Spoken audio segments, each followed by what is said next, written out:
Nick Curry, Here. Dan Jansen, Here. Christine Hoffman, Here. Brandon Maresma, Here. Eddie Vergara, Here. David Cohill, Here. Marvin Dupree, Here. John Galarno, John Gastillo, Jason Sharp, Here. Gaylord Candler, Here. Ed Dawson, John McDaniel, Here. Dennis Pawlowski, Here. Debbie White. Here. Okay, oath of office. Police officers, Mr. Jason Sharp, re-elected by members and employees to a 2-year term commencing October 1st, 2021.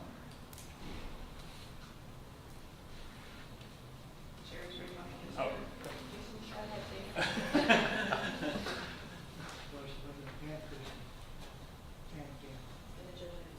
Please raise your right hand.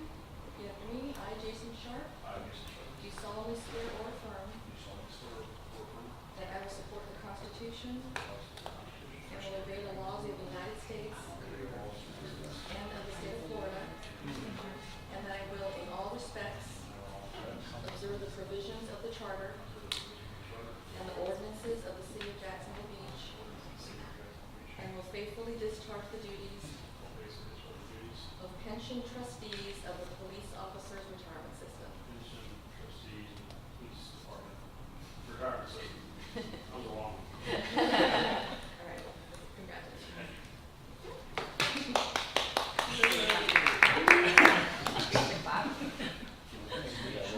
Okay, Mr. David Cohill. Thank you. Raise your right hand. I, David Cohill, I, David Cohill, do solemnly swear or affirm do solemnly swear or affirm that I will support the Constitution that I will support the Constitution and will obey the laws of the United States and will obey the laws of the United States and of the state of Florida, and the state of Florida, that I will, in all respects, that I will in all respects observe the provisions of the Charter observe the provisions of the Charter and ordinances of the city of Jacksonville and Beach, ordinances of the city of Jacksonville Beach, and will faithfully discharge the duties and will faithfully discharge the duties of pension trustee of the Police Officers Retirement System. of pension trustee of the Police Officer Retirement System. Congratulations.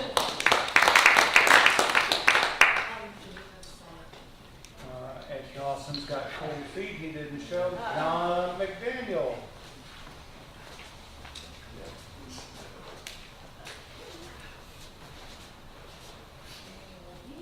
I, John McDaniel, do solemnly swear or affirm Do solemnly swear or affirm that I will support the Constitution that and will obey the laws of the United States and the state of Florida, that I will, in all respects, observe the provisions of the Charter and ordinances of the city of Jacksonville Beach, and will faithfully discharge the duties of pension trustee of the Firefighters Retirement System. pension trustee of the Firefighters. Congratulations.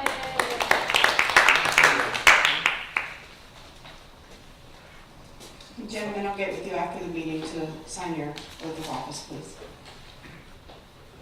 Okay, we're going to open the floor to our visitors if you'd like to. Okay, yeah.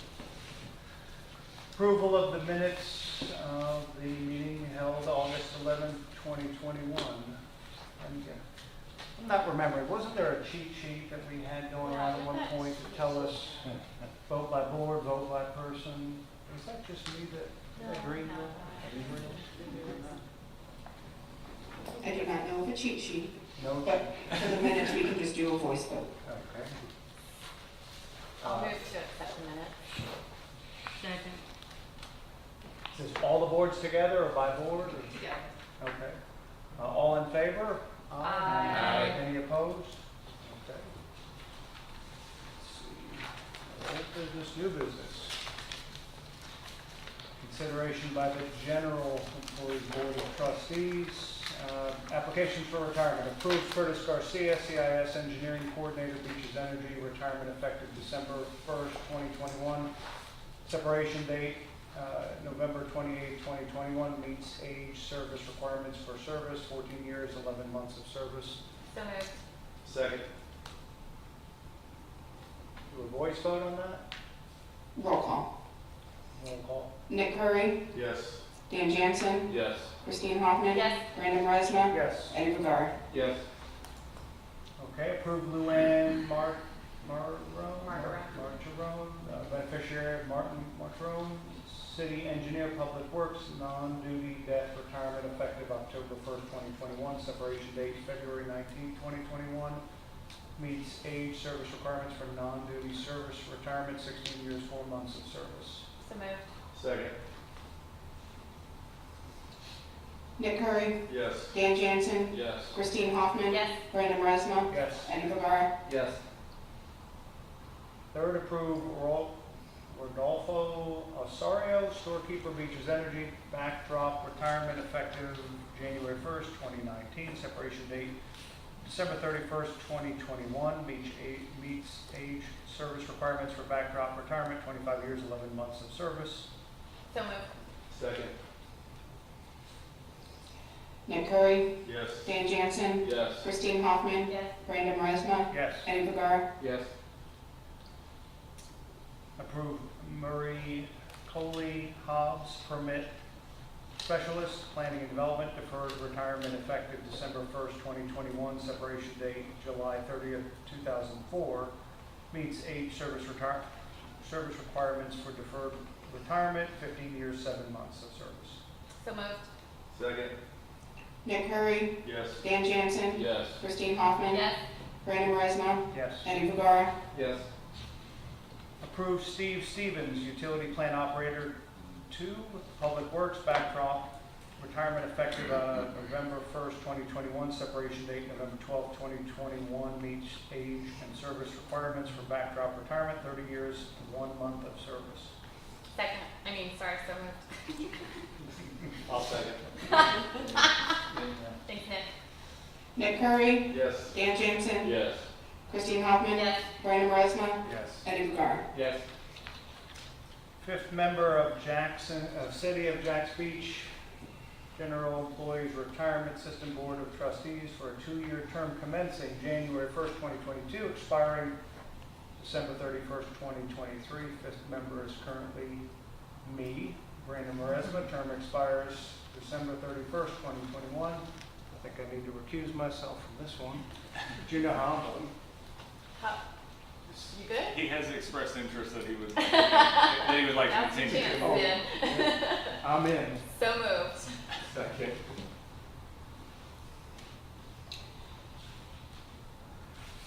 Dan Jansen, Yes. Christine Hoffman. Yes. Brandon Maresma. Yes. Nick Curry, Yes. Eddie Guerrero. Yes.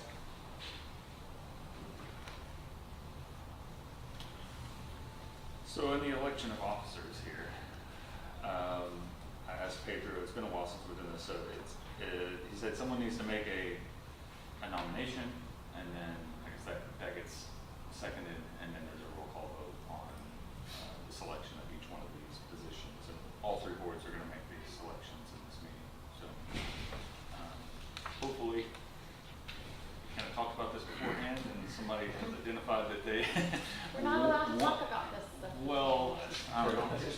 Someone, I don't know how it's gonna work. But Motion, second. someone wants to be chairman or something, and that person gets nominated somehow. I haven't really been a part of this before, so. Do you want to keep being chairman? I'll be the chair. I nominate Brandon Maresma for chair. I'll second that. Nick Curry, Yes. Dan Jansen, Yes. Christine Hoffman. Yes. Brandon Maresma. Yes. Eddie Guerrero. Yes. So now we need a chairperson pro tem. Yeah. I nominate Dan Jansen. Let me quick.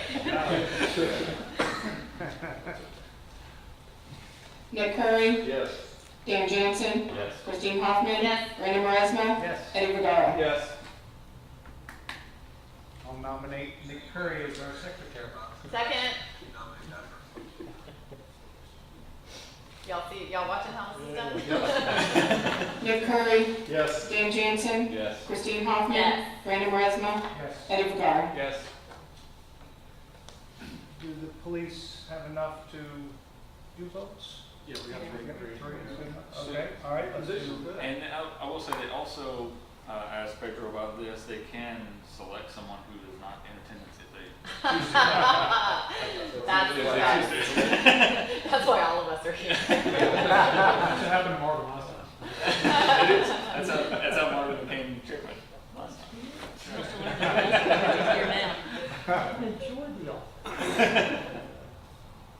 Okay, on the police board, application for retirement, approved Daniel Watts Jr., beneficiary Daniel Watts, police sergeant, police duty, death, retirement effective September 1st, 2021, separation date August 31st, 2021, meets age and service requirements for duty service retirement, 18 years, 8 months of service. So moved. Second. David Cohill, Yes. Marvin Dupree, Yes. Jason Sharp. Yes. Okay, do we have a nominee for chairperson? I nominate Jason Sharp, chairperson. I'll second. David Cohill, Yes. Marvin Dupree, Yes. Jason Sharp. Yes. Nominee for chairperson pro tem? I nominate Marvin Dupree. Second. David Cohill, Yes. Marvin Dupree, Yes. Jason Sharp. Yes. Nominee for secretary? I nominate David Coyle for secretary. second. David Cohill, Yes. Marvin Dupree, Yes. Jason Sharp.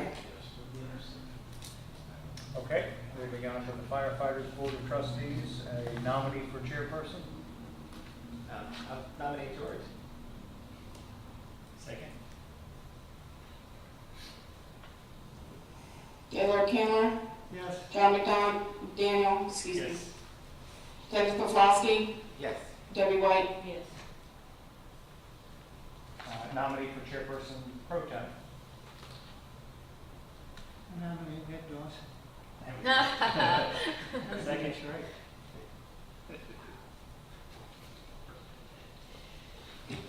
Gaylord Cameron, John McDaniel, Yes. Dennis Poflowski, Yes. Debbie White. Yes. Okay, nominee for secretary? Nominate Debbie White. Second. Gaylord Cameron, Yes. John McDaniel, Yes. Dennis Poflowski, Yes. Debbie White. Yes. Okay, moving on to Brendan. Good afternoon, everyone. We've got a few things to discuss with you. You can actually have your hard copies in front of you if you'd like to follow along that way. Of course, we'll use the presentation screen up here as well. First thing we'll do is we'll go through the 9/30 report. Obviously, this is the big one because it's our fiscal year end. But I'll get on a little bit of the kind of the market environment and background before we get into the specifics.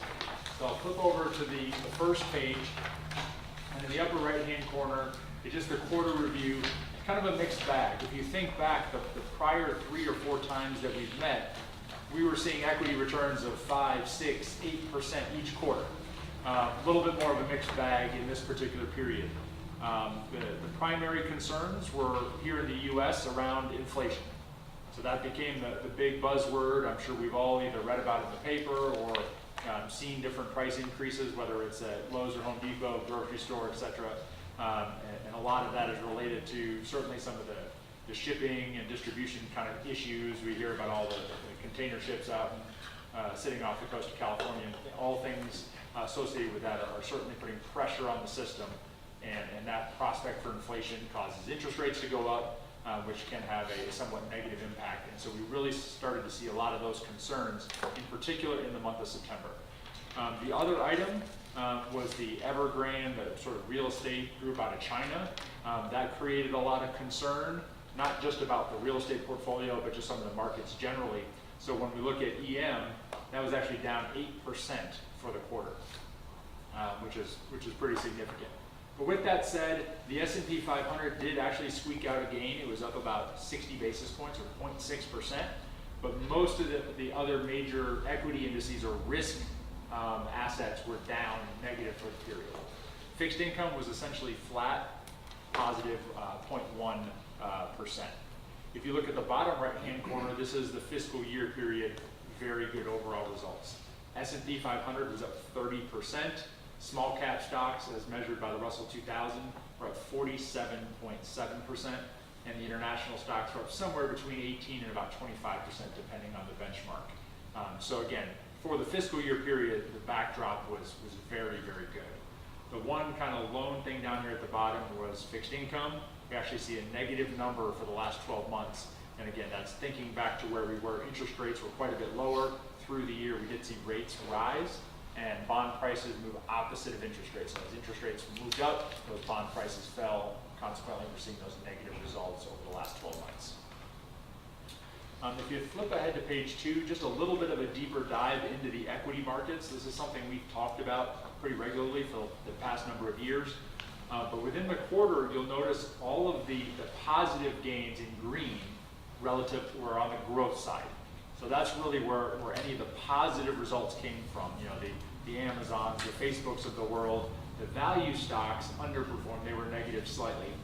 But if you go down to the bottom right-hand corner, if you look at the last 12 months or the fiscal year period, despite growth's outperformance recently, the value stocks have still outperformed over the last 12 months. I'll use the 1,000 value and 1,000 growth because that's where the majority of our assets are in the large cap area. 35% for value versus 27% for growth. Now, obviously, both of those are very good. But it is a little bit of a switch because, again, the prior 6 or 7 years, we were seeing growth do better than value. So it's nice to actually see value outperform a little bit here. The next page, want to just touch on interest rates for a moment. We talked about rates rising, and I'm going to focus here in the bottom right-hand corner. So the blue line represents where we were on January 1st. And again, this is just a plot of all of the different treasury yields from the 1-month bill out to the 30-year bond. And obviously you can see from that blue line up to where we are today, the yellow line, is a fairly significant increase. And the number that's most often quoted out there in the press is the 10-year.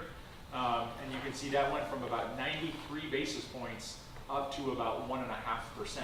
Which again, when you think about it in numbers, it's only about 60 basis points. That doesn't sound like a big move. But when you were starting at only 90 and you went up 60 inside of 9 months, that's a pretty significant move. Interestingly, as of just the other day, we're closer to 1.6%. So rates have continued to tick a little bit higher. Now, getting into the plan-specific information, again, this is just a review of your overall market value over time versus the red line, which is the assumed rate of return. So if your plan assets were earning the assumed rate of return, you'd have $95.6 million in the trust, but instead you have $118.6 million. So that difference is the amount of money you've earned over and above that assumed rate, going all the way back to 1987. And then again, just as a reminder, those blue or gray bars at the bottom represent your net cash flow. And so what this is illustrating to you is, from the $11.8 million that was in the trust back in 1987, all of that, relative to cash flow has been taken out. So all the deposits minus pension payments and expenses coming out, you're actually cash flow negative, meaning you're paying more out than you're bringing in, to the tune now of a collective $29 million. And it's just a wonderful relationship when you're cash flow negative like this, yet growing your assets at the same time. That means you're growing your assets at a faster rate than you're paying out those benefit payments and meeting your assumed rate of return, which is really fantastic. The next page, page number 5, just gets into the asset allocation. On the right-hand side, you can see that $118.6 million, and then the breakdown by major asset class. So we've got our domestic equity in blue, and then the 4 managers that make up that allocation. We've got in gray our international with Euro Pacific and WCM. Sawgrass is our lone domestic fixed income manager, and then of course we've got PIMCO Diversified and a few other slivers up there as well. Page 6, this is just a review of that same asset allocation information, but now it's relative to our investment policy. And one thing you'll note, we're obviously a little bit overweight in both domestic equity as well as international, underweight in fixed income, and we have some cash. As you recall, this was an intentional decision. Last time and the time before, we were actually exceeding our 65% equity cap. And instead of putting it into fixed income, you know, the deficit here, we were facing the prospect of inflation and higher rates. We felt better about just leaving it in cash as opposed to putting it in fixed income. So that's why you continue to see that portion down here. If you add that 4% in cash up to the 6.7, we're actually relatively close to the target and certainly underneath that 65% threshold that we've faced the last few quarters. Now, on the next page, here's where we get actually into the results. So for the quarter, we were down 2 basis points, or negative 0.02, versus the benchmark, which was down 0.06. So a fractional outperformance for the quarter, and you placed in the 32nd percentile, where you outperformed 68% of public funds around the country for the 3-month period. Now, the most important number on the page is that second column in, the FYTD, or fiscal year to date, 19.15 versus the benchmark of 17.79. So certainly relative to the assumed rate, a phenomenal year. Relative to the benchmark, it was a very good year. About the only negative, if you will, is that percentile ranking in the 62nd percentile. And that is just a reflection of the asset allocation. Most plans out there have more in equity than we do. And in a year where equities were up 30 or 40%, naturally they had an overall stronger return. But again, relative to your assumed rate, relative to the benchmark, this is a fantastic result. As you move out to the longer periods, whether it be 3-year, 5-year, up to 10 years, you'll notice double-digit returns for all but the 7-year and ranking in the top quartile. So very, very strong overall results. And certainly from an actuarial perspective, a lot of good news in here, whether you're smoothing over 4 or 5 years, either one of those, you're going to have very, very positive results, at least from the investment return. Obviously, there's other assumptions that need to be addressed in there as well. But overall, that's a very positive quarter. Just to touch on a few things quickly, Vanguard obviously is an index fund. It did exactly what it's supposed to. Wells Cap, just slightly behind 103 versus 116, but ahead for the year 2792 versus 2732. JP Morgan was just fractionally behind for the quarter, but about 5% behind for the year. As a reminder, they're somewhat of a defensively postured value manager. And so in a year where value was up 35%, it's not a huge surprise that they lagged behind a little bit. But since inception, they are outperforming their benchmark slightly and annualizing about 15%. Eaton Vance is your small and SMID manager. Slight outperformance here, but in a negative environment, down 241 versus 268, but they were behind for the year, 35 versus 45. That was done in the previous few quarters.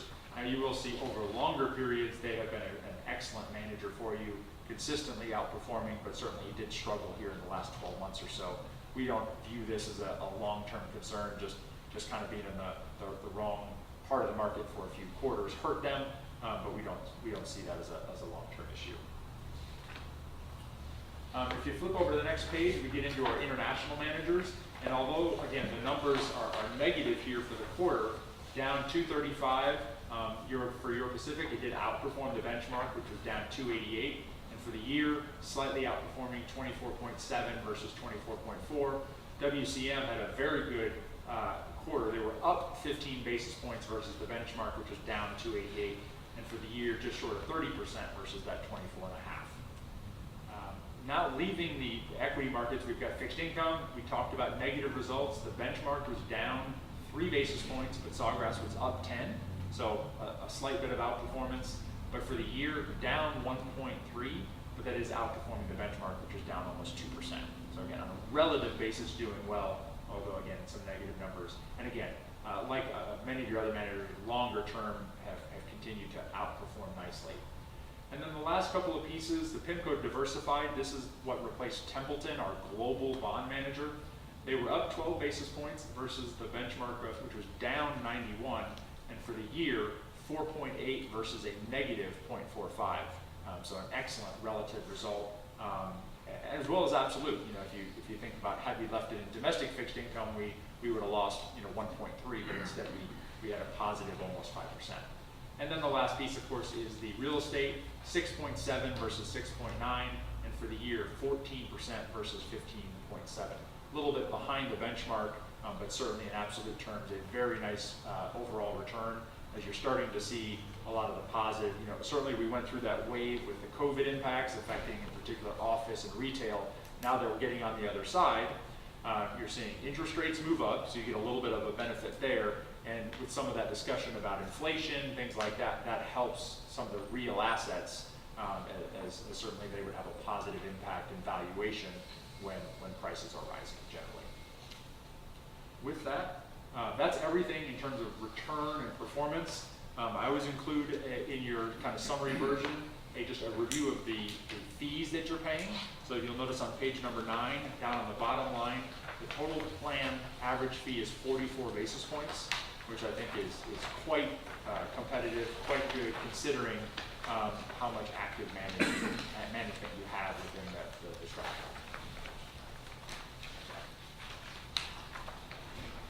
Let me pause there, see if anybody has any questions, comments, or anything we can address relative to the 9:30 report.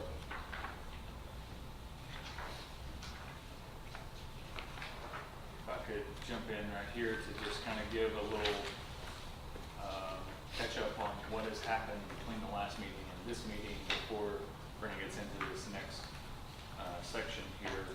At the end of the last meeting, it was asked of me to get an opinion from Pedro, on our pension attorney, on whether or not the plans under the current ordinance would be allowed to invest in alternative assets. I did that. I got with Pedro. He said, after reviewing the ordinance and the specific language in it, that we would be allowed to invest in alternative assets. I got with Brendan, let him know that. Okay, go ahead and prepare some options for the board here. The administration had a different view of that, didn't believe that that was the intention of the ordinance, and wanted to have their attorney take a look at that as well. They did. They came back with that and said that they do not believe that the boards would have the authority to invest in alternative assets, and gave a whole bunch of legalese as to why. I sent that to Pedro. And I think Pedro is on the computer over there. I'm not sure if he can unmute himself. Please correct me if I'm misstating anything here, but when that opinion went back to Pedro, Pedro then said, I see what you're saying, I disagree with it. I still think the boards have the authority to invest in alternative assets if they choose to. However, Pedro said that he would not advise the boards to do so, knowing what the administration's opinion of the ordinance is. That's a question. Yes. Who's the administration? Being the city administration, so city manager, city deputy, the CFO, that's who I'm just generally referring to as the administration. So, knowing that, Pedro said that he would not recommend to the boards that we proceed and vote on any kind of putting funds into alternative assets, just knowing that that wasn't the view of the administration, and basically they could just issue some clarifying language to the ordinance that would then make it where the boards wouldn't be allowed to invest in alternative assets. So that's kind of where we're at now, and Brendan had already prepared information for alternative assets, and there's some of that in here, and we can get into later what I've had further conversations with them on alternative assets and risk and things, but we can get into that in Brendan's presentation, but I just wanted to kind of set the stage for what's happened between then and now legally. So trustees, can you guys hear me? So let me try and adjust that some. You're very low over here. How about now?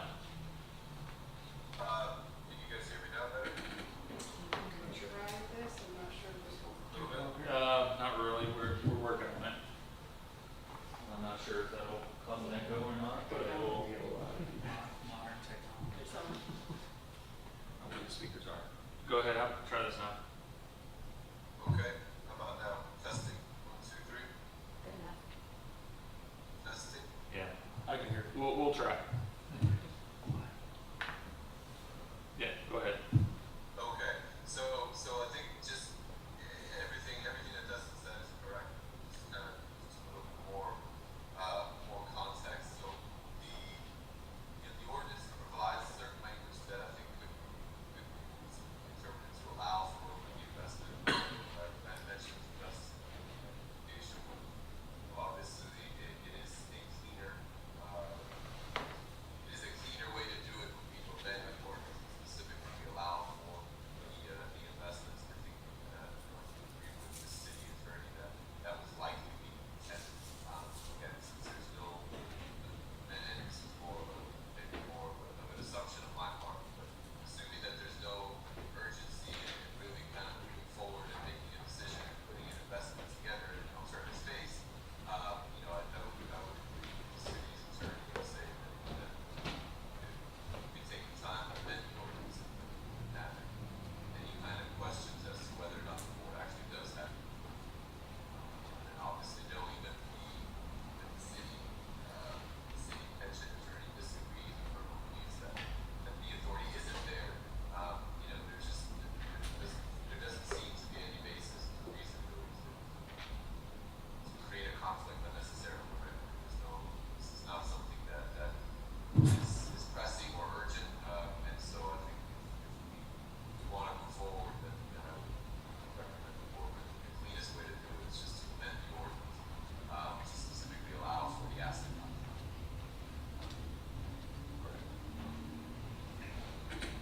Catch most of that? I heard let's not create a conflict unnecessarily. No reason to move on this any fashion. Well, You yeah, can't have to change the ordinance. But if I could jump in with something too, not all necessarily, but a lot of these alternatives tend to be closed-end vehicles, meaning you make a commitment and then you don't really have access to your funds for maybe 5 or 7 or even 10 years. And I think the main issue is if you make a commitment to a fund like that where you're locked up and then the ordinance gets changed to specifically exclude it, now you're in this really gray area that you can't really get out, or you have to take a significant loss to try to find some buyer to take your interest while the ordinance is specifically excluding or prohibiting that investment. And so I think that's one of the challenges. If it was just a regular traditional mutual fund that you buy in and then if the ordinance changed, you could just sell it and it was quick and easy, it would be less of a concern. But in these alternatives, you have these liquidity issues. Question? And are the alternatives generally higher risk? I mean, generally, yes. But it obviously depends on what it is and where you're funding it. And that's some of the information that I have today is meant to help address that question, kind of demonstrate that for you. But yes, that is a component. But they also potentially could provide greater diversification in a unique economic climate. Correct. Thank you. So with that, why don't I take a few minutes and actually kind of go through the actual numbers so you have just at least a little sense as to kind of what we're talking about. The first thing that came up actually is not relative to the new asset, but it's really just an educational piece. One of the things that gets talked about a lot is, we mentioned risk. Well, what is risk? In our books, in the investment industry, standard deviation is the main measure of investment risk. So what is standard deviation? If you think about it, I'm using the example, a hypothetical investment. It has an annual return of 5% and a standard deviation of 10%. So what does that really mean? So down along the bottom, here is the average or the mean return of 5%. Standard deviation, what that gives you is the probability. So 68% of the time, roughly, is one standard deviation. So what it's telling you is 68% of the time, the return is going to be plus or minus the standard deviation. So 10% down to -5 or positive 15. That's where the return is going to be 68% of the time. 2 standard deviations, again, you go another -10, another +10 on the other side. So 95% of the time, a 95% probability in any given sort of year or annualized performance, your return is going to be between negative 15% and positive 25%. I also describe this as the roller coaster. How high are the ups and downs along the ride? If you could get a 10% rate of return with a 1% volatility, that would be phenomenal. It almost never varies, right? It's pretty much a straight line. Conversely, a 20% rate of return, but with a 60% volatility, that means some years you're way above it, other years you're way below it, and it's a very volatile ride. So again, just trying to illustrate what that means in terms of volatility, because when we get to the next page and we look at some of these scenarios, we're going to talk about the change from our current portfolio in both standard deviation and then another one, Sharpe ratio. So again, just kind of wanted to conceptually give you an idea of what it is we're talking about.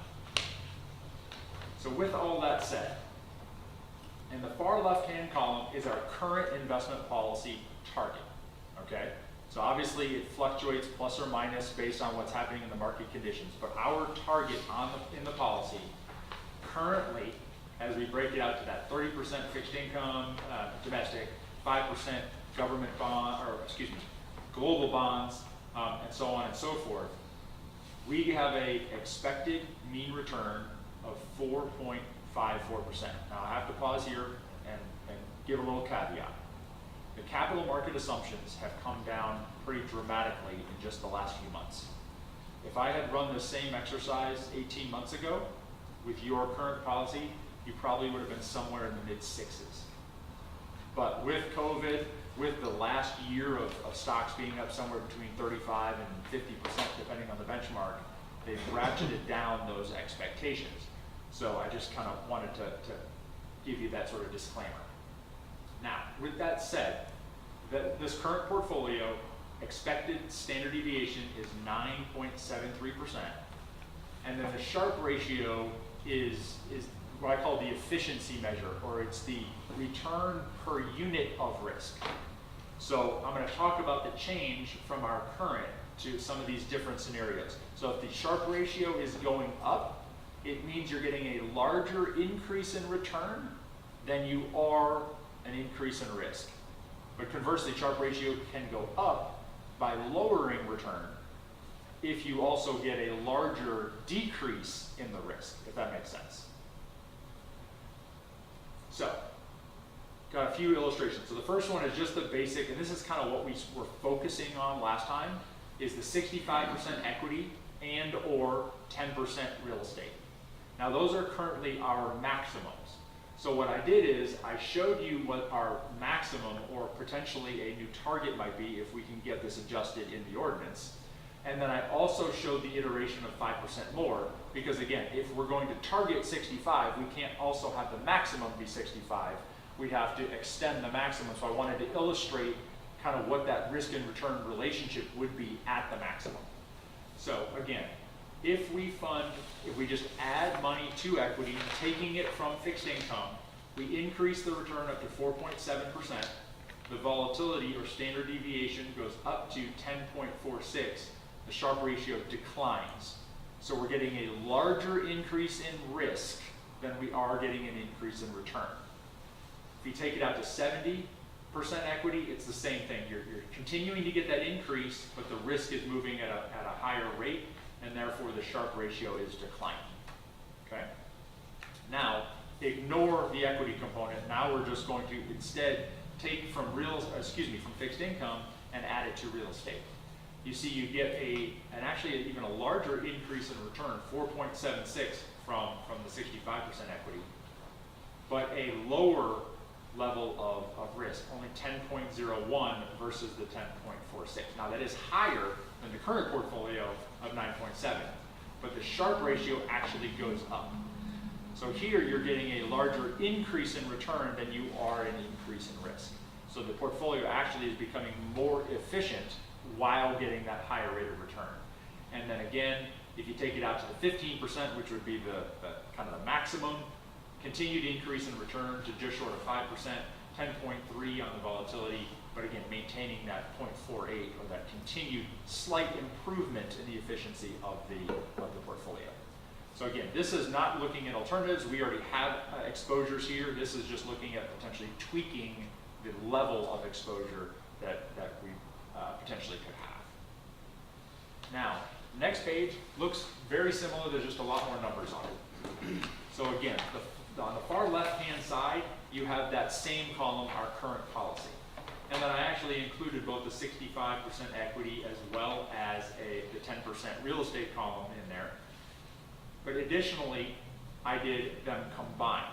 So I showed a 5% increase in equity plus a 5% increase in real estate to show what that impact would be. Those two combined get you to 4.91. Again, increase in return, but the risk goes up to 10.7 and the Sharpe ratio declines 1 point down to 0.46. Now the next one I included is high yield fixed income. So this is not talking about changing our equity allocation, but merely lowering the credit quality for a component of the fund.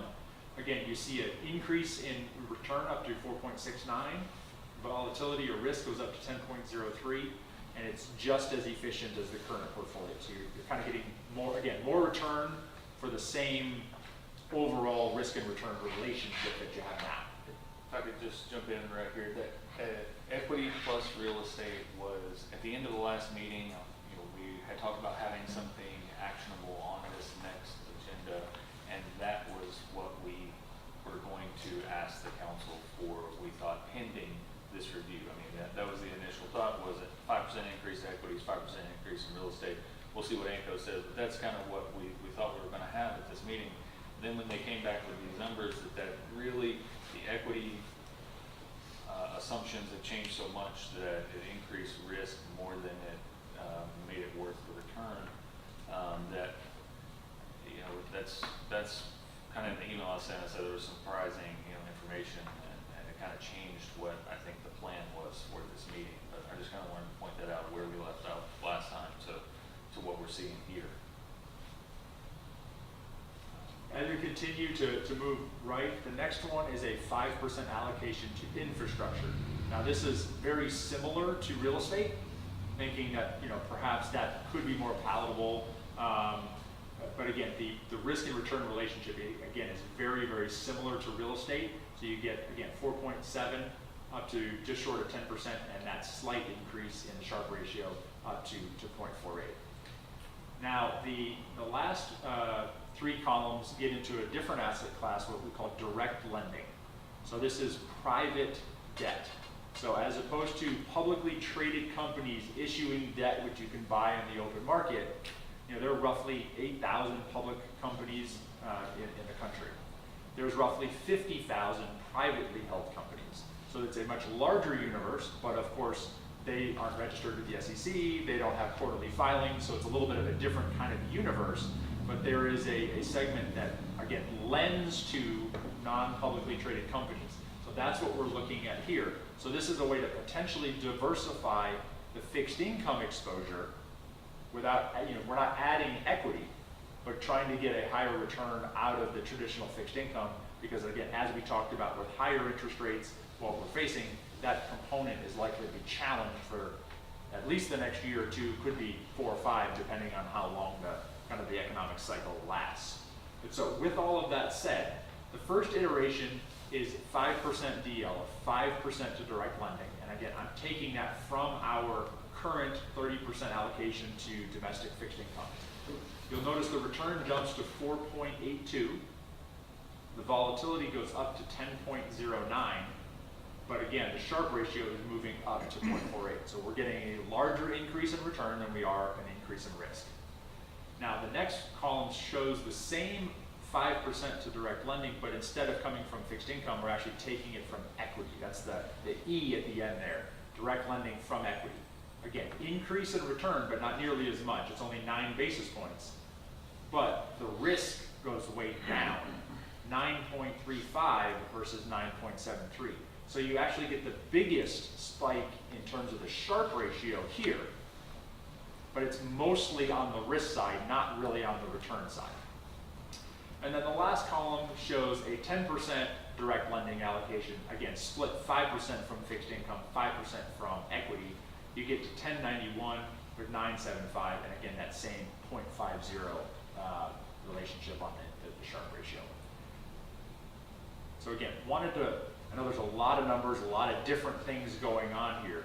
The good news is really with the exception of the combination of the 65 equity and the 10% real estate, all of these different scenarios are either stable or improving on terms of the risk-return relationship. Very often, with some iterations, in order to get an extra 10, 20, 30 basis points of return, your Sharpe ratio is declining, meaning you're taking more risk than you are getting that incremental return. So the positive is virtually all these scenarios are either neutral or positive in terms of the overall impact to the plan. So again, I just thought you'd find that interesting and potentially helpful for the discussion. As Dustin mentioned, it doesn't seem like there's much of an appetite to make some of those changes, but certainly, open for discussion. The only other item that I wanted or was asked to present to you were your actual results on an individual year basis. And kind of the reason, the question that I got is, if we're performing well, why do we need to change it? And so what this graph does, the last page, shows each of the last 11 fiscal years, your actual net result relative to your assumed rate of return. And then in the far right-hand column, I give the 10-year rolling. So your net performance on a 10-year basis is 10.14% versus that assumed rate. It's not really 7.9. Obviously, you've trended down, but the average over that 10 years was 7.9. So certainly the actual performance has been significantly better than your assumed rate as we look backwards. So again, just wanted to provide a little bit more of that information on that regard. And that's backwards to a 10-year period that began after we started to dig out of the recession of 2000. Correct. You've had very strong equity results and you've had declining interest rates. I've got 3 questions about the previous stuff. Okay. The first one is on the direct lending. How does that work in the sense of, presumably there's a fund that diversifies widely and correct. They have some criteria that they use to take solid, well-performing, well-managed companies? That's exactly right. And depending on the manager or the fund you would pick, you'd have access to a couple, 100 ultimate investments that are made. And just to give you a real quick synopsis, these funds generally are in a capital call phase for about 3 years. So you commit, let's just say it's $1 million. And for the next 36 months or so, they're taking that $1 million in pieces as they're making those investments. And then for the next 5 to 7 years, they're realizing those investments and then redistributing that money back to you. And private companies, I think we know, as you pointed out, they don't really have publicly available returns. So how is the manager able to get access to information on how these companies are managed? Certainly they get some information of it. They're not going to underwrite one of these businesses with zero visibility and zero look-through. So they certainly get access. Well, right. But it's definitely different than the public market scenario where you have uniform, balance sheets, things like that you can compare. And the 2 other questions, the standard deviation I'm really familiar with. The Sharpe ratio, though, I can explain how their standard deviation is calculated, but it would be unintelligible. The Sharpe ratio, can you give me a sense of what does it go from 0 to 1, or what does, for instance, 0.47 mean? Yeah, it's traditionally between, obviously it depends on what sort of asset classes you're comparing. So if you had a bunch of scenarios that were just short-term fixed income, your Sharpe ratio would be significantly lower. But it's the difference between the risk and the risk of the portfolio versus the risk-free rate, the return divided by that same thing on the risk side. So kind of the difference in the standard deviation of the portfolio as compared to the risk-free rate. Is that risk-free rate to be based on the concept of standard deviation, or how much? Okay. Right. And then, these are calculations, so presumably they clearly are based on numbers from the past. So we're assuming that future performance will be I would- reflected in the past. I would argue it's actually the other way. So if we, as I said, if we had run these numbers, say 5 years ago, you would have been projecting somewhere upper 6s to 7%, but you've actually earned north of 10.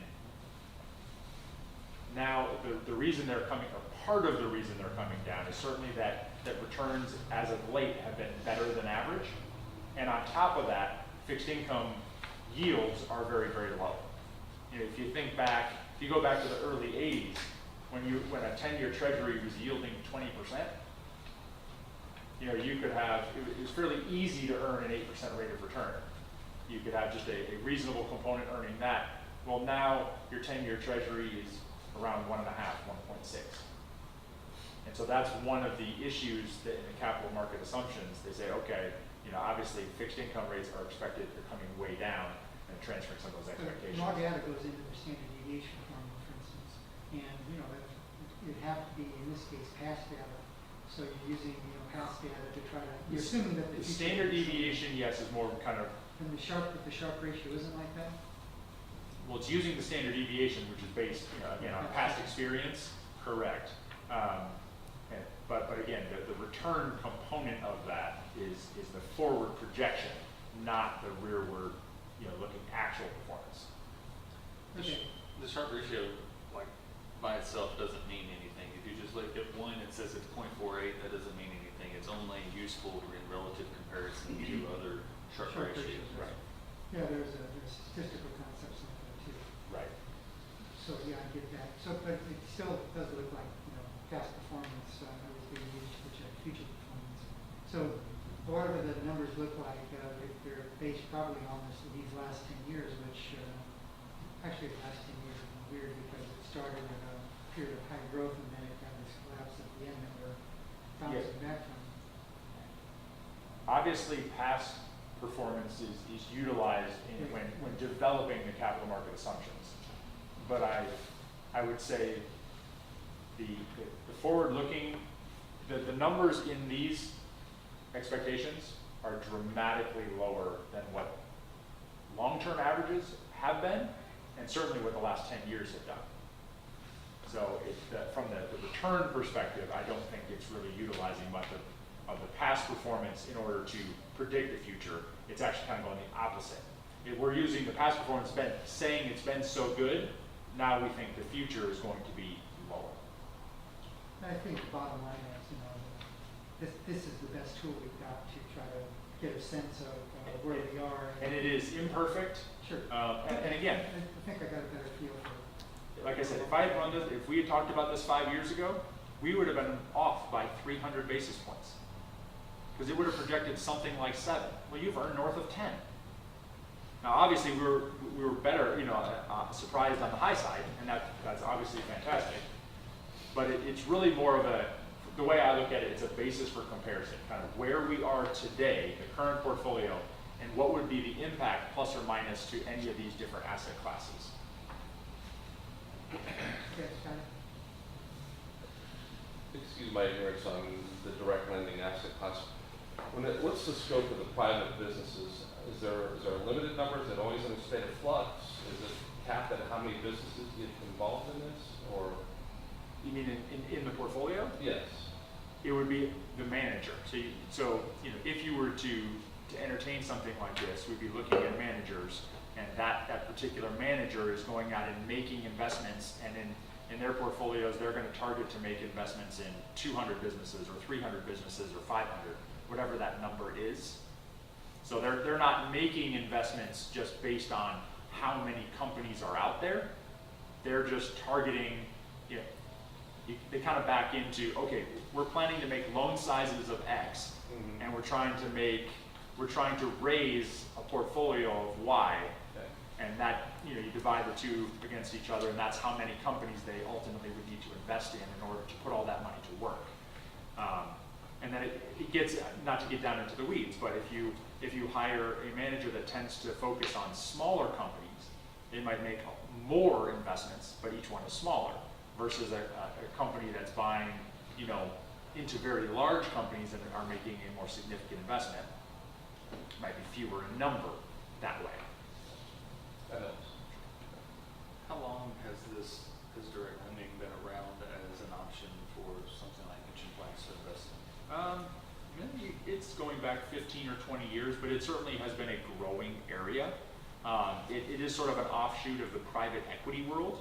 So again, same idea. You've got private companies. Some will issue or sell equity, and this is a similar pool. Sometimes companies have both private equity and private debt. The difference, of course, on the debt side, you're higher up in the capital structure, just like you are on the public side. So you get a lower rate of return, but you're first in line. If something goes wrong with the company, if there's some sort of issue, you stand to be subject to lower levels of losses because you ultimately have rights to the assets of the business and things like that. How do these compare to the high yield bond kind of illustration? I mean, I know high yield bonds, those are more public. Right, those are public securities, publicly traded, just lower credit quality. So certainly, I mean, you can see obviously that the volatility is lower, and you're getting a bigger increase in return, a net. So if you compare the high yield column here with the first direct lending, because both of those are being funded from fixed income, so we're kind of comparing apples to apples. You can see direct lending is giving you a higher increase in return for just a fractional increase, larger increase in risk. But they operate, again, very differently. High yield, because it's publicly traded, will tend to be volatile, more like small cap equity. Where direct lending, and part of this is also the nature of the vehicle. When you're in a closed-end vehicle like this, it's only being valued once every 3 months. So if the stock market has a really good day tomorrow and a really bad day the next day, you ride that up and down, whether it be in high yield or any of those public securities. In a private debt type scenario, you're only valuing once every 3 months, so you don't have the up and the down over every 2 days. You're just doing point to point every 90 days, and so that experience gets smoothed out. And again, it's also different. The return is just based on the cash coming back from the company. There is no mark to market, so you're not getting, that increase or decrease. Dustin, my opinion is, though I see some value in the direct lending, I think there should be clear language in an ordinance before we start moving in that direction and find ourselves in some kind of legal battle that we don't want to be in. Clean up the ordinance and then revisit the topic is what I see. That's what Pedro suggested. Yeah, that's pretty much what Y'all Pedro probably said. couldn't hear him. So that leads to, what does that mean to clean up the ordinance? I mean, in the current administration's view, cleaning up the ordinance would mean closing that loophole and saying that alternative assets are not allowed specifically, because it's not, alternative assets are not currently addressed at all. But if we are considering an alternative asset, then a request would have to be made to council to. Sounds like they don't want to go into. They don't. So I can say that definitively from the conversation with the city manager himself on Friday, because specifically about the direct lending category, they don't view it as having the track record. They don't necessarily agree with ANCO on the standard deviator. There's how much of a decrease in risk there is for the direct lending category. They equate. The conversation was about, this is kind of like derivatives or subprime mortgages were before the housing crisis in 2008. You don't really know what you don't know about an unproven asset category until things go wrong. That's just kind of their current view, and that further that they weren't particularly interested in changing the ordinance in a way that would allow for an increase in risk because of the past performance that the plan has had, and they just didn't see the need for taking on any further risk to try and get additional gains. I don't know where to go from there with this, I guess. I just am trying to relay the conversations that I've had with them and what their point of view was. So, to me, it sounds like they're good with status quo and not moving anything, not adjusting anything. To me personally, I know they don't want to go risk. I know as a pension, probably shouldn't be taking on a ton of risk anyways. But the problem we looked at in the past is it's not about risk. We're also missing out on opportunities, which we've had now. We were trying to get pushed into fixed income for this past. Instead, we kept it in cash. We've actually saved some money that way. So that's kind of where we're at. Am I wrong with that? No, that's correct. I mean, again, what's hard is certainly none of us know what the future is going to be. But as we look where we are today, fixed returns are going to be challenged. Hopefully it's not severely negative, but at best they're going to be in the low single digits for the foreseeable future. And so if we have 35, 40%, or 35% of the fund that kind of has to be in that place that at best is going to earn 1 or 2, it puts more pressure on the rest of the portfolio in order to get us that 7. And so I think that's why the board has been having these discussions. They see this coming and say, yeah, as we look backwards, returns have been good, fixed returns have been reasonable, but now we kind of don't think that's going to be the case for the next 5 years or 10 years. So we'd like to have the option to do some different things. It'd be nice to have an option. I mean, we talked about increasing the maxes and men's rate, you're doing both. Having one, instead of just saying there's a cap here, you can't go higher than 65%. If you do, we're at the last second, we're freaking out and trying to fall out of opportunities like we just did with cash 2 times in a row. So I think that's what we talked about initially, was increasing the maximums, but also maybe putting a minimum in there, whoever it might be, so we're not getting crazy. There is some risk, obviously, if you're going to increase anything, but it also gives us the opportunity as a board to say, hey, we can make some money. There's some opportunity here. That's how I think we initially brought that up, and then all of a sudden we started getting into different things, because obviously we're hearing things. So I think you brought us a list of 21 asset classes. We're currently invested in 7 of them, and we can't go outside of these 7. And I'll agree with Jason. It's about maximizing profitability, but sometimes it's also about preservation of what we have. And being able to move money to different asset classes, we're so limited in what we can do. You've already told us, expect single digits in equities. We already know we're getting single digits in bonds. We're not going to have that outperformer to make up for our underperformers that we're locked into by current markets.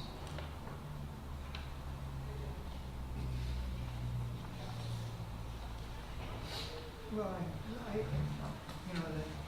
in principle, you can't get higher returns without higher risk, just as a general rule. And with the direct lending, we're basically saying that we can't get the return that we would like in these well-known companies that operate in a relatively transparent fashion. And we might go to get a higher risk in a bunch of companies we've never heard of that the manager who has very little track record is going to invest in. And that strikes me as really, really, really risky. It's just not as conservative. And a pension plan is meant to be relatively conservative. So then, and even the calculations are based on math, whereas there are these more abstract elements of risk, like just the concept of direct lending, where you don't have the information about the organizations. So the risk in that sense is even higher because some of it's not incorporated into the calculations. Yeah, the lack of transparency Right. bothers me. It's not my money and it terrifies me. Yeah, that's what pension. So I'm AJ Soto. I'm the budget officer for those of y'all who don't know me, and I've been tasked with representing the administration today. I was present at that meeting with Dustin sat with Mike, Karen, and Ashley, and, I wanted to sit here and kind of listen to some of the points that were being made. Dr. Candler, you were looking at the past 10-year performance and how we performed at, what, 10%, a little bit over?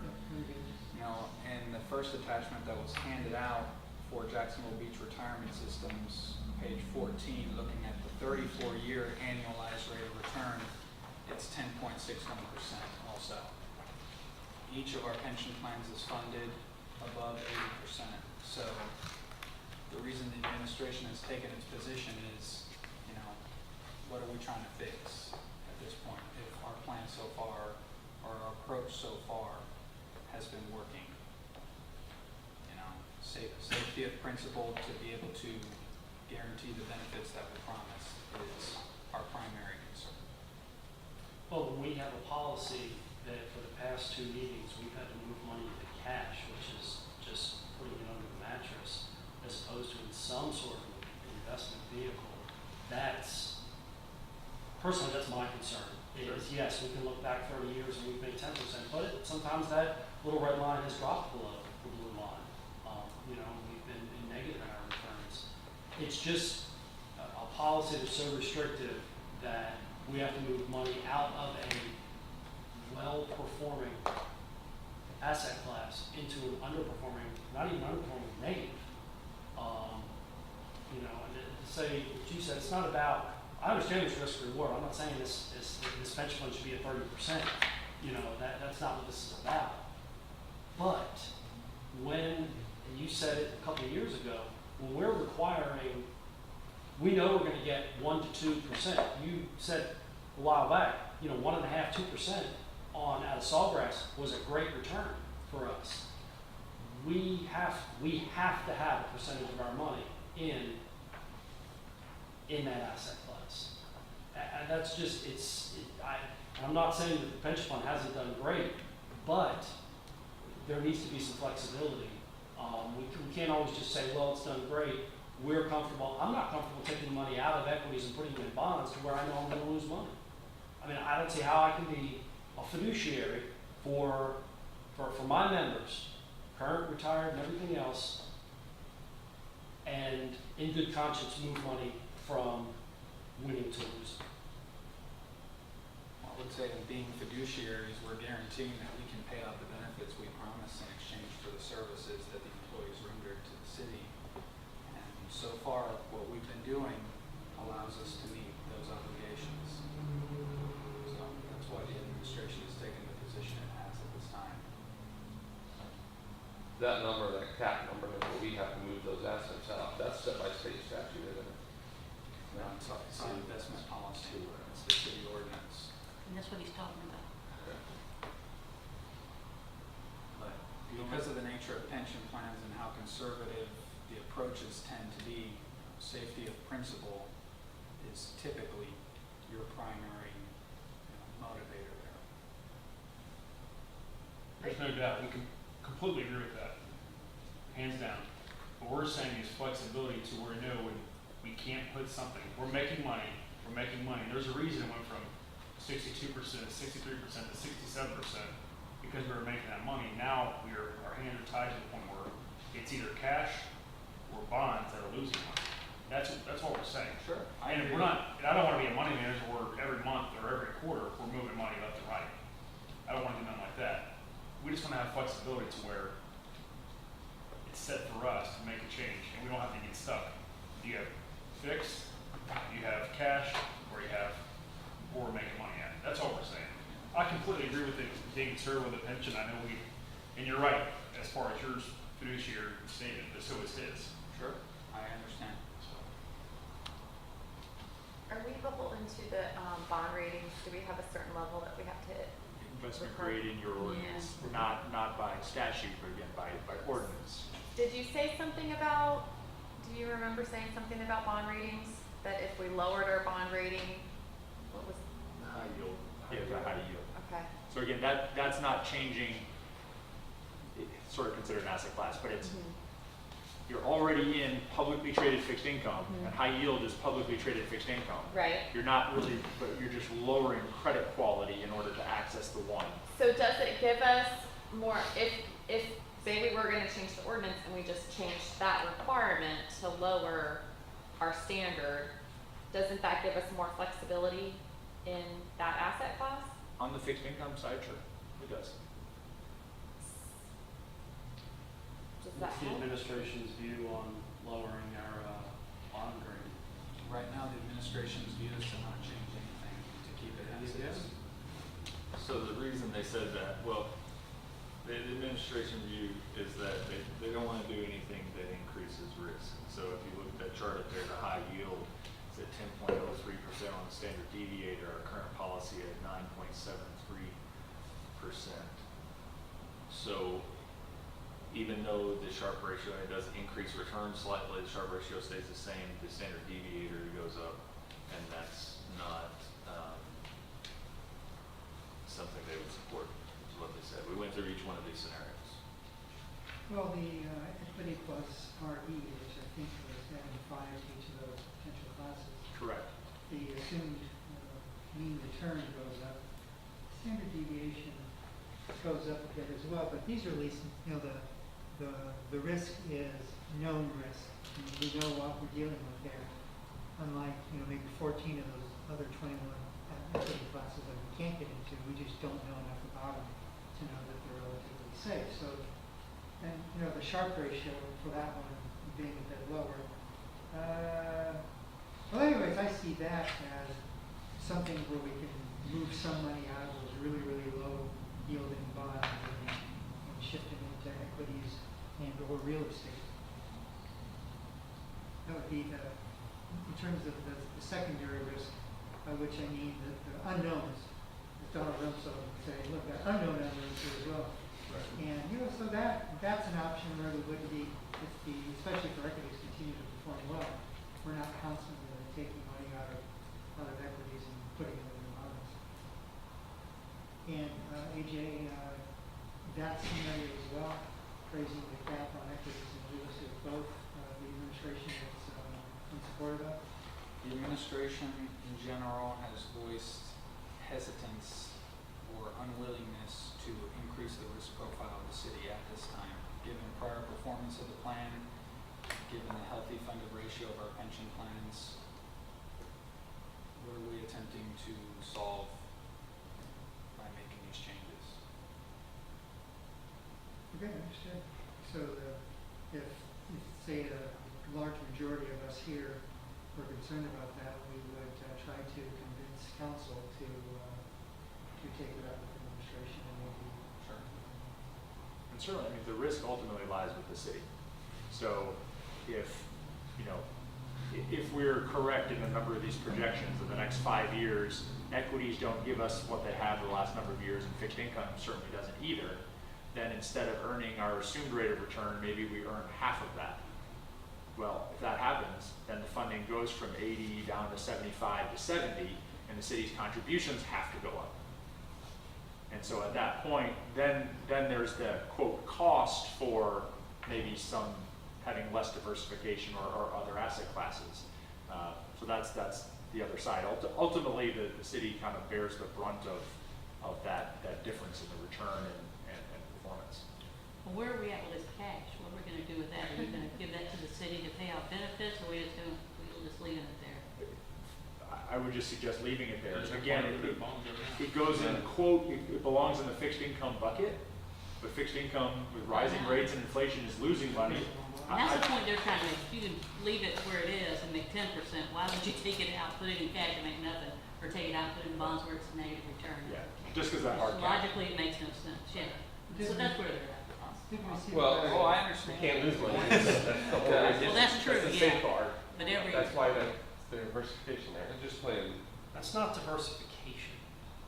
It is. Moving it to cap, what happens It's when not we at get, risk. what happens when we hit our We're cash still flow? making our ratios. I But mean, what if if the we- money, extra money's not at but what if risk, we go over that's cash? diversification.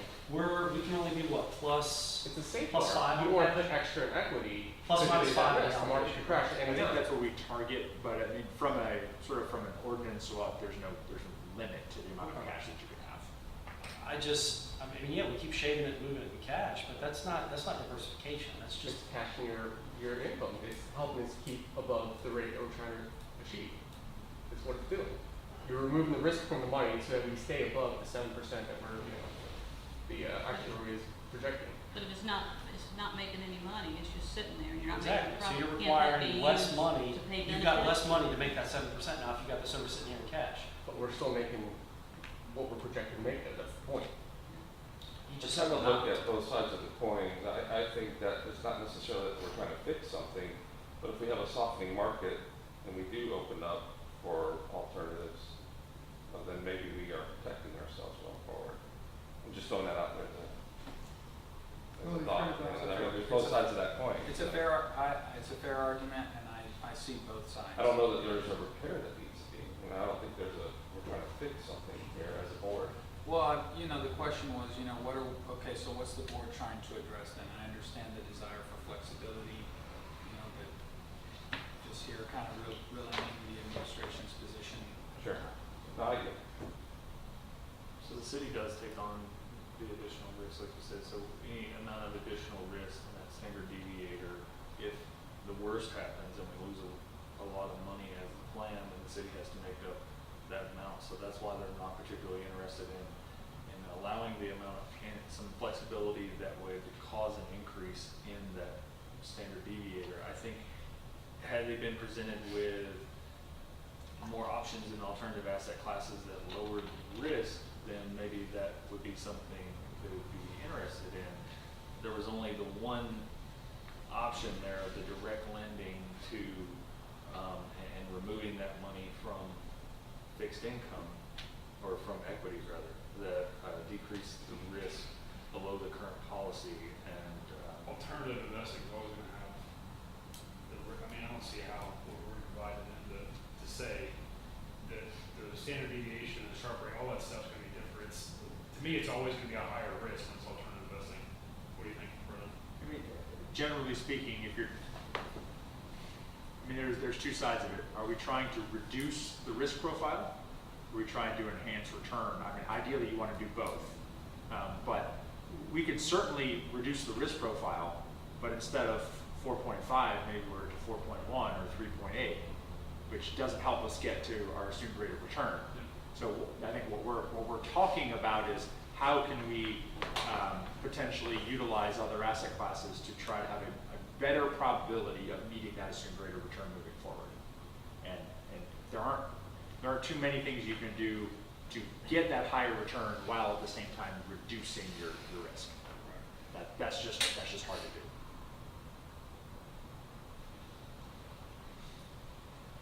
Is it fair to say, because the Sharpe ratios aren't really changing that much in all these different scenarios? I mean, is it fair to say that if the Sharpe ratio is not going to change very much, then the standard deviation is what we need to look at next to see where? They're proportional. The change, again, because the Sharpe ratios are fairly consistent, the risk and return changes are fairly similar in each of those iterations. Again, I've run some of these where you'll see a Sharpe ratio go from 47 to 38, and another iteration you're up to 59. You can see bigger swings in that. This is relatively stable, in terms of plus or minus. But again, it's a relatively proportional increase in risk and return for those different iterations. Customers or other asset classes, was that what you were kind of indicating I'm not aware of that would be. That we should be looking at? I mean, what I did is I tried to create ones that I thought kind of specifically addressed, where we are with the ordinance. So, high yield, just specifically the quality limitation, but it stayed public fixed income. Infrastructure, which is very similar to real estate, but is technically a different asset class. And then direct lending, I think, is the one that stays in fixed income or a debt security. So we're not adding equity, but has the ability to really enhance the return, away, and doesn't have, isn't subject to the interest rate risk that public market debt is under this current situation. Yes, there are others, but and again, if you like, we can try to explore another iteration that kind of goes into some of those those other asset classes. But I think these, again, what I was trying to do is tailor this sort of kind of where the ordinance is, where you're invested, potentially the ones that were most likely to be looked at favorably. Dustin or AJ, so last meeting we requested this information, but just so I'm clear and everybody's clear, the administration does not support any of these 8 scenarios, right? I see the policy in these other 8, but they don't support any of those, correct? Correct. Okay. So I think seeking more information is just a waste of time at this point. I'm not speaking for the group, I'm just saying that we have 8 scenarios here and infrastructure and other stuff, and what AJ's saying, and Dustin, they don't support any of those outside of the current policy. You know, the facts changed from last meeting. We asked for this information, but now you're telling me they don't support any of these scenarios, so I don't think we need any more information.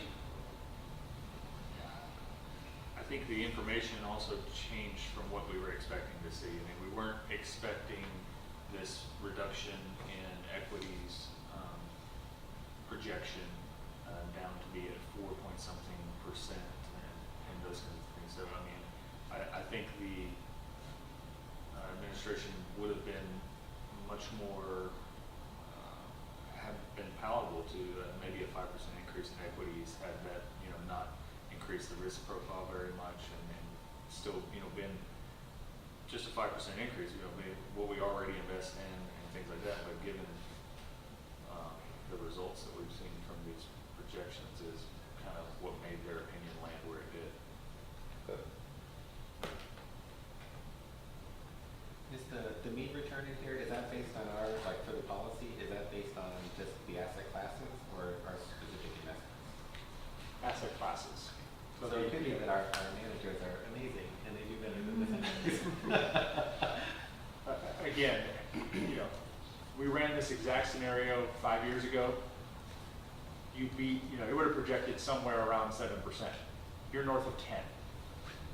So if we're equally wrong, you know, 5 years from now as we were compared to this, maybe we get 7.5. You know, but yes, but it obviously could be wrong the other way as well. You never know. Capital market assumptions have really, you know, been ratcheted down. Just for me, I would expect returns to be higher than that, but again. Well, I can see the next 10 years, you know, that correction doesn't occur. Strikes me as really, really unlikely, so I can see the next 10 years when you factor in the potential for a correction. You can have 8 years at 8%, but if you lose 10% in 1 year, you're going to have It makes it hard. 5 or 6%. Right. So I don't know if that's what's kind of, they're looking at 10 years of really, really strong growth and saying, man, you know, this can't go on forever, and that's why. But yeah, other than that, I don't know. Yes, and certainly the equity markets have really been on a tear since March of 2009. A few speed bumps along the way, but if you just look at that period in total, it has been a tremendous run for the equity market. And I think that's a lot of what's baked in there. You know, multiples have expanded, stocks just generally are more expensive than they were. And so it's hard to, in order to get continued performance like we've seen the last 10 or 12 years, stocks have to get more expensive relative to where they are today, unless the economy grows at a much faster rate than it did over this period. And that's not expected, at least currently. We're also limited by state statute on international investments and things like that that could provide additional, you know. That is the one for, on the police and fire side, that is in statute. There's a limitation of 25% at the fund level for international investments, both equity and fixed income combined. So we have a 5% international fixed income. So the absolute maximum you could have in equity, you know, given your, would be 20%. So we could increase the international exposure as part of the mix, but I'll tell you, it won't have much of an impact in terms of risk and return. A little bit different on the risk side, but it's not going to really increase return unless you went to something like emerging markets, which is the most aggressive, the most volatile equity asset class. But you just said had dropped to like 8%? 8% in 3 months, yep. 80% of the time, if you look back the last 20 years, emerging markets is either the best performing asset class or it's the worst. It's almost never in the middle. And again, if you had 5% or something like that, it's not going to take you from 4.5 to 7. It's going to take you from 4.5 to 4.8. It's not going to have such a huge difference that it would be that compelling given the increase in risk.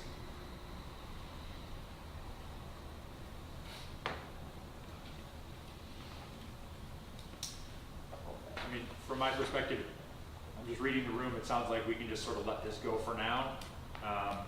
But maybe we revisit it a year from now or something like that, see what results are, and just kind of take it from there and just keep checking in with the city to see if maybe their thoughts are any different or have any interest in exploring any of those other alternatives. So no reason to change the language to clear up that loophole, then leave it open like so it could possibly in the future or something. With the administration, would have to change it, right? That's a discussion for council and administration. But I mean, was that their intention to I don't know. change it now? I have no idea if they have any intentions We'll of get back, actually. we'll get back with them after this meeting and relay. I don't think they think it's not cleared up. They had their interpretation of what it was. Okay. It was different than what our attorney was saying for the trip. That's my personal thought about it. I think it's written how they want it written, and it's understood how they want it to be understood. I think you're probably right. I mean, their attorney said, and they view it as it's their, it's the city's ordinance, it's their ordinance, and their attorney said it's not. Alternative assets would not be allowed, so that's what they're going with. I don't know if they would open back up the ordinance to clarify that for the reason. I mean, I don't think, unless we decide to push that envelope, I don't really see why they would. It doesn't sound like we are. So, I think it's a healthy conversation to have.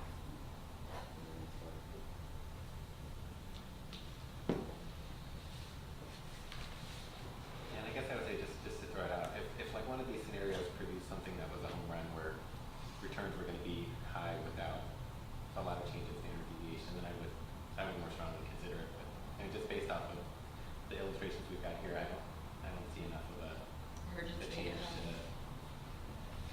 that would necessitate changing the ordinance at this point. Well, the hard part is in most of these scenarios, we're trading the lowest volatility asset class for something else. And it's really hard, when you're talking about your safest domestic, core fixed income, other than cash, there's really not anything else out there that's lower in terms of volatility, other than maybe a low volatility hedge fund type situation. And again, you're not getting huge return out of that, it's just meant to be low vol. So now, if we're going to look at anything else, for trading that lowest volatility asset class, you're going to have some kind of increase. It's just a question of how much, and how much increase in return are you getting for whatever that incremental increase is. But I can also see Jason's point that we keep throwing money into cash, for gain, That's the hard part. Yeah. Maybe a year from now or something, interest rates, instead of being at 1.5 on the 10-year, we're at 3.5. Now all of a sudden, it's a little bit more compelling. You're getting enough yield to offset even if interest rates are continuing to rise. So maybe, after some period of time, that some of that pressure comes off. But that, again, kind of where we are today, rates can't really move much higher from here without subjecting you to negative results just because of how low the income component is. I think if you had the cash sitting on the sidelines, if there is some kind of market correction and there is a dip, that gives you an opportunity to buy the dip. Yeah, That's the only upside to really having the cash that I see. Good point. Again, it's liquidity. That's one of the things that often gets ignored. Fixed income doesn't provide a great rate of return, certainly cash doesn't either. But in February of 2020, if you needed to meet a bunch of drop payments or you had a cash flow that had to go out, the last thing you wanted to do was go sell your equities when they had dropped 30% in the prior 3 weeks. So you had your either cash or fixed income as your ballast that you could then go to, and that's the flip side of the argument. You have to have some reasonable amount in those relatively safe assets to be there, because there will be rough patches in equity. There always have been, always will be.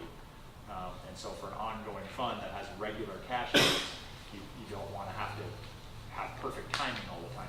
You need some safety and liquidity there. Yeah, sometimes it's hard to see when you're riding away. Hindsight's always 20/20, as they say.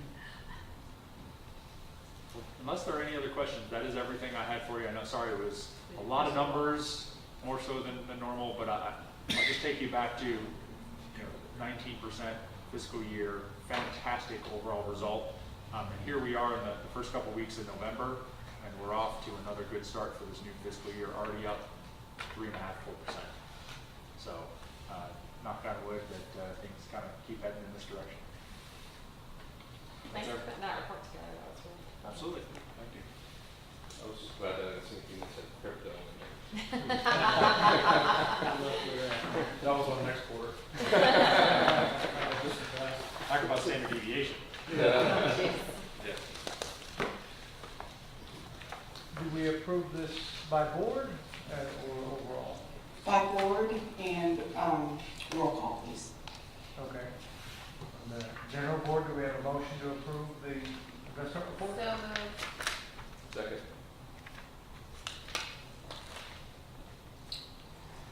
Nick Curry, Yes. Dan Jansen, Yes. Christine Hoffman, Yes. Brandon Moisner, Yes. Eddie Guerrero. Yes. Firefighters board, motion to approve. Move to approve. Second.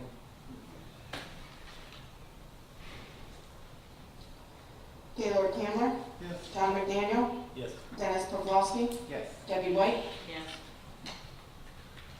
Police board, motion to approve. Move to approve the report. Second. David Cohill, Yes. Marvin Dupree, Yes. Jason Sharp. Yes. Okay, and approve the 2022 meeting calendar. Is this something we vote on? I don't remember if we voted on Did last year. We did. Or didn't? We did last year. It was adopted, approved by the board. Let's just, I don't know if that's voice vote or roll call. to be safe, let's go by board, roll call. that. Fire. Last one, guys. Motion to approve the 2022 meeting calendar. So move. Second. Gaylord Cameron, Yes. John McDaniel, Yes. Dennis Pawlowski, Yes. Debbie White. Yes. Police board, motion to approve the calendar. Motion. Second.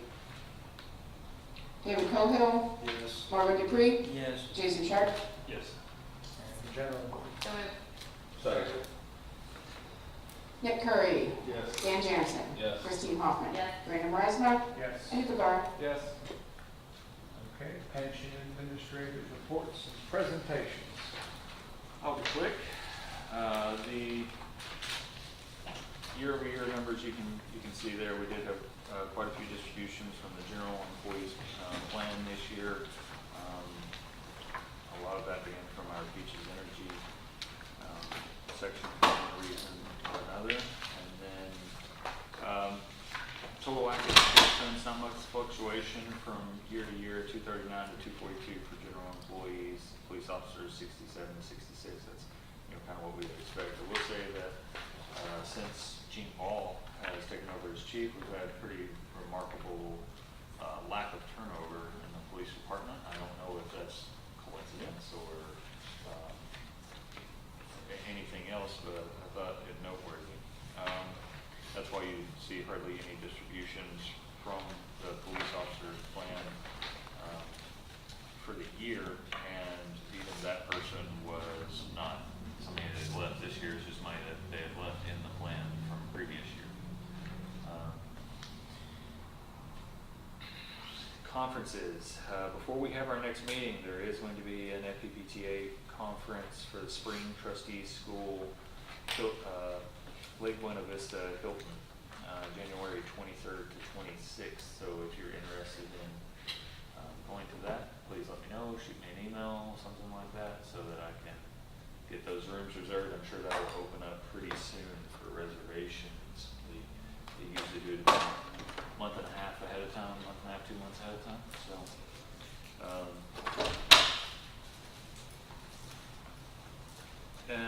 yep, accidentally left that note in there about the summary plan descriptions. That was from the last time we had met. Next meeting, February 8th, 3 p.m. Right here in council chambers. That's all from me. Any further discussion?